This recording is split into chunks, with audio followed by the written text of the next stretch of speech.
Hey, what's up everybody? This is Ultimate Khan, your coach from Anti-Bullying Pakistan, and I'm here to talk about some of the punch defense, the jab punch defense that I usually teach my students. And this is only today I'm going to show you how to counter using punches or palm strikes. It's not exactly going to show kicks or how to go for a takedown if somebody throws a jab at you. Now, keep in mind that a person if you're ever in a street fight, it is very unlikely that you will ever encounter a guy or anybody who's going to throw a straight jab at you. Most of them will be trying to come over the top with an overhand punch or a hook punch or a wild swing. It's just very unlikely that you're ever going to be hit by a jab, but you must know how to defend a jab because you can use the concept to block other punches. So here I'm going to tell you here I'm actually in a boxing stance, and the reason why I am showing a boxing stance right here is mainly because I am going to change the stance in this video. So the thing about the stance is that it's good if you're wearing gloves, but in a street fight you're not wearing gloves, and it's not very effective when you're fighting on the streets, and there's a big reason for that, because gloves provide cushioning, provide sort of a cushion or a pad. It'll be easier to block punches with the gloves on, but when you don't have gloves, it's very difficult to block punches. So instead, we're going to go for a neutral stance in which I've got my hands out like a few inches from my face, and I've also got you can see that my elbows are flared right here, and that there's a reason for that. This is also sort of like a Muay Thai stance, but it's not exactly that, because Muay Thai people usually keep their hands close to their face. I don't teach that, and I've also got the hands away from my faces because this allows me to parry or catch punches. And today we're basically going to be looking at how to catch punches and parry punches from this stance.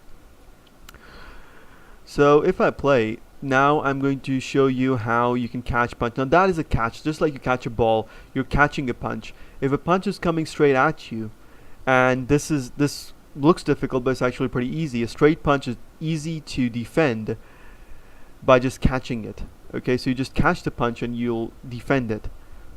However, not only is catching easy, it also leaves your opponent in a position to be countered. So when you catch a punch, make sure you either land a palm strike or you either land a punch, like I'm doing here. And this comes from this is the same boxing movement. If you didn't catch that, I'm not only punching, I'm also using my hips to turn in. And hang on a second, let me show that to you again. Now look, I'm using my hips to turn in. So this is very important, and you'll learn this in classes. So you can see I'm using my hips to maximize force in the punch. Now this is a parry, so it's more like a windscreen wiper. That's how I like to put it. And this is useful if you want to completely deflect a punch. So it's sort of like this. This is the angle.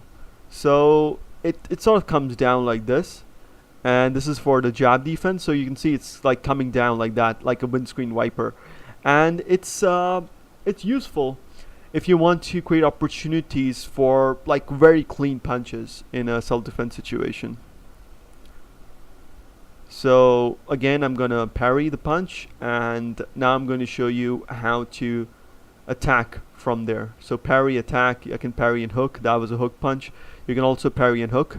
So parry, hook, and you can parry, and you can palm strike, you can parry, and you can use combinations using your right hand. But over here, this was sort of like a parry using the entire body.